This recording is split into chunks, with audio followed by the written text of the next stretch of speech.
शिक्षा के क्षेत्र में ख्याति प्राप्त कर चुका हिमाचल का एक ऐसा शिक्षण संस्थान जिसने एक दशक से अधिक के अपने इस सफर में हिमाचल ही नहीं अपितु समीपवर्ती राज्यों के छात्रों को भी अपनी ओर आकर्षित किया है।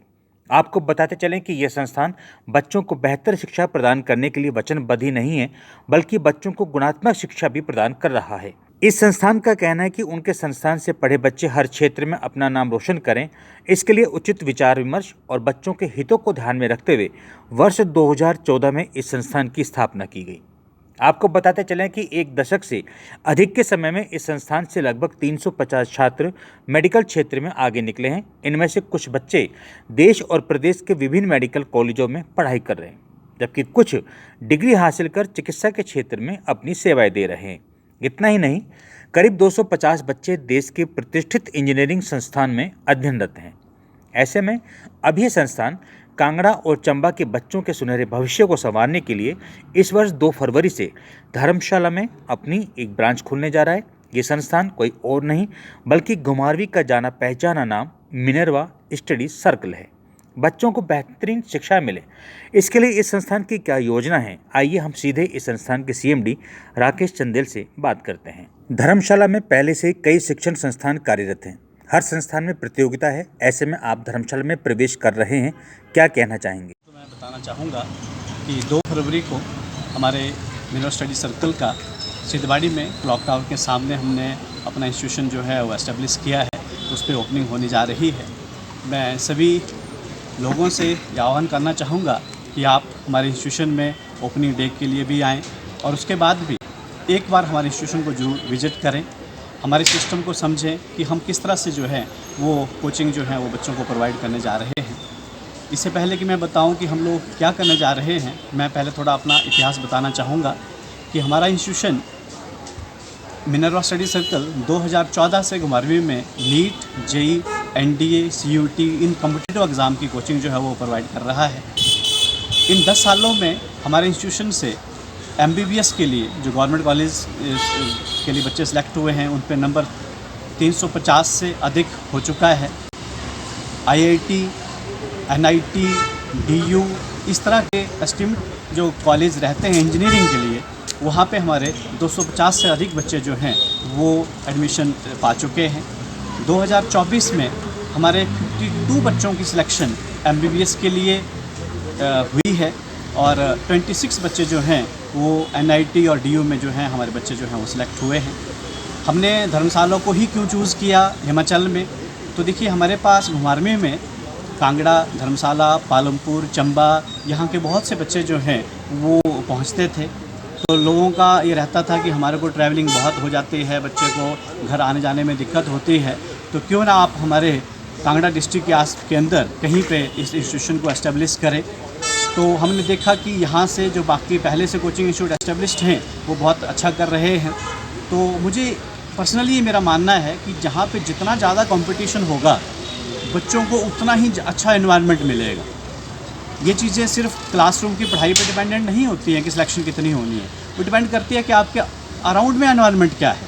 तो धर्मशाला में हमें लगा कि एजुकेशन का एनवायरनमेंट है, बच्चे यहाँ चंबा से और जगह से जो है वो स्पेशली पढ़ने के लिए आते हैं। यहाँ का कैचमेंट एरिया अच्छा है, यहाँ के बच्चे जो हैं वो सिलेक्शन भी हमें अच्छी लगी, तो इस वजह से हम लोगों ने धर्मशाला को सिलेक्ट किया। हमारा इंस्टीट्यूशन बहुत डेडिकेशन के साथ काम करता है। हमारा जो स्टडी मटेरियल है वो बहुत उस पर हमने रिसर्च की है, उसको as per the requirement of exam हमने उसको डिज़ाइन किया है। जेई के मॉड्यूल अलग रहते हैं, हमारे नीट के मॉड्यूल हमारे अलग रहते हैं। इसके साथ साथ हमारा जो टेस्टिंग शेड्यूल है वो बहुत स्ट्रॉन्ग है। नीट का एग्ज़ाम देने से पहले, जेई का एग्ज़ाम देने से पहले हम लगभग बच्चे को 40 बार सिमिलर एग्ज़ाम में बिठाते हैं। हर 15 दिन के बाद हमारे बच्चे का कॉम्पिटिटिव एग्ज़ाम रहता है सेम पैटर्न के ऊपर, जैसा कि उनका फाइनल एग्ज़ाम होना है, और उसकी जो रिपोर्ट होती है वो हम पेरेंट्स के साथ शेयर करते हैं। और पीरियडिक हमारी जो है वो पेरेंट्स के साथ हम लोग जो है पेरेंट टीचर्स मीटिंग करवाते हैं, ताकि हमें बच्चों का एनवायरनमेंट जो है घर में कैसा है, घर में कैसा वो कर रहे हैं, उसको हम कंटिन्यूसली मॉनिटर करते हैं। इसके साथ साथ हमारा मेंटरिंग सिस्टम रहता है। हर 15 बच्चों पे हमने एक मेंटर जो है अपॉइंट किया होता है, जो बच्चों से रेगुलरली टच रहता है, उसको कोई इमोशनली कोई दिक्कत तो नहीं आ रही है, उसको कोई स्ट्रेस तो नहीं हो रहा है, तो ये सब मैनेजमेंट पे हम लोग काम करते हैं। डिजिटल क्रांति में आज हर बच्चा किसी न किसी ऑनलाइन सेंटर से जुड़ा हुआ है, कैसे देखते हैं इसे? देखिए, जो ऑनलाइन सिस्टम चल रहा है वो बहुत अच्छा है, लेकिन किसी भी एग्ज़ाम को क्रैक करने के लिए बच्चे की कंडीशनिंग ज़रूरी है। अगर कोई बच्चा घर में बैठ के इंडिविजुअली पढ़ रहा है, उसके सराउंडिंग में कोई नहीं है, उसका जो टेस्ट हो रहा है वो भी उसका ऑनलाइन टेस्ट हो रहा है, बाकी बच्चों से वो इंटरेक्ट नहीं कर रहा है, तो मुझे लगता है कि उस एग्ज़ाम के लिए प्रिपेयर नहीं हो रहा है।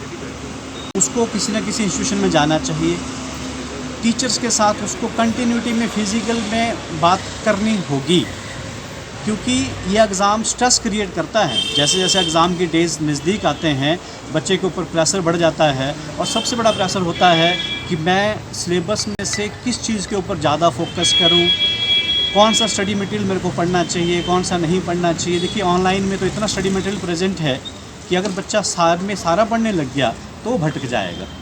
तो उसके लिए ऐसा नहीं है कि बच्चे को कोई टफ़ क्वेश्चन में दिक्कत आती है वो ऑनलाइन देख ले, इसमें कोई गलत बात नहीं है, अच्छा है। लेकिन अगर वो पूरा डिपेंडेंट हो जाएगा ऑनलाइन सिस्टम के ऊपर, तो मुझे लगता है कि उसके लिए फिर बहुत ही ज़्यादा किसी के अंदर डेडिकेशन है तो वो बच्चा तो कामयाब हो जाएगा। अदरवाइज़ बिना फिज़िकल एग्ज़ाम दिए ये करवाना थोड़ा सा मुश्किल है मेरे हिसाब से। आप बच्चों को बेहतरीन शिक्षा देने के लिए क्या प्रदेश के शिक्षकों की सेवा ले रहे हैं या बाहर के, क्योंकि बाहरी शिक्षक बहुत जल्द स्थान बदल लेते हैं? हमारा जो रिक्रूटमेंट सिस्टम है उसमें हमारा थ्रू आउट इंडिया के टीचर्स हमारे पास जो हैं वो इंटरव्यूज़ देते हैं। हरियाणा, यूपी, बिहार, राजस्थान, मध्य प्रदेश, उत्तराखंड, इन सब के टीचर हमारे पास जो हैं घुमारवीं में जो है वो अपॉइंटेड हैं। हिमाचल के भी टीचर्स रहते हैं, हम कुछ टीचर हमारे हिमाचल में बहुत अच्छा करते हैं, हिमाचल के टीचर बहुत अच्छा करते हैं। और इसके साथ साथ जो है हमारा टीचर्स का रिक्रूट करने का जो सिस्टम रहता है वो रहता है कि एट लिस्ट जो है 3 इयर्स का हम एग्रीमेंट जो है वो टीचर के साथ करते हैं कि 3 साल तक सेम टीचर जो है हमारे इंस्टीट्यूशन में टीच करे। दुर्गम क्षेत्रों से आने वाले बच्चों के लिए आपके संस्थान में क्या सुविधाएं हैं? बच्चों के रहने का जो इंतज़ाम कर रहे हैं वो 2 तरह से है। एक, हम लोग हॉस्टल जो हैं बॉयज़ और गर्ल्स के लिए सेपरेटली जो है हम लोगों ने सिलेक्ट कर लिया है। पीजीज़ का भी हम अच्छे जगह पे पीजी का जो है वो बच्चों के लिए अरेंजमेंट करेंगे। हम बच्चों के ऊपर, पेरेंट्स के ऊपर छोड़ेंगे कि वो कौन से किस में वो अपने बच्चे को रखना चाहेंगे, हॉस्टल में या पीजी में।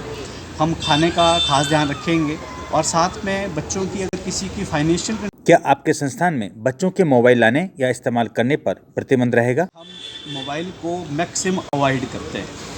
इवन घुमारवीं में हमारे जो हॉस्टल्स हैं उसमें हमने मोबाइल की फैसिलिटी बच्चों को रखी ही नहीं है, क्योंकि मोबाइल में जब बच्चा जो है 5 मिनट के लिए किसी टॉपिक को देखता है, उसके बाद वो डाइवर्ट हो जाता है और सोशल मीडिया के ऊपर, और उसका बहुत सा टाइम जो है वेस्ट हो जाता है।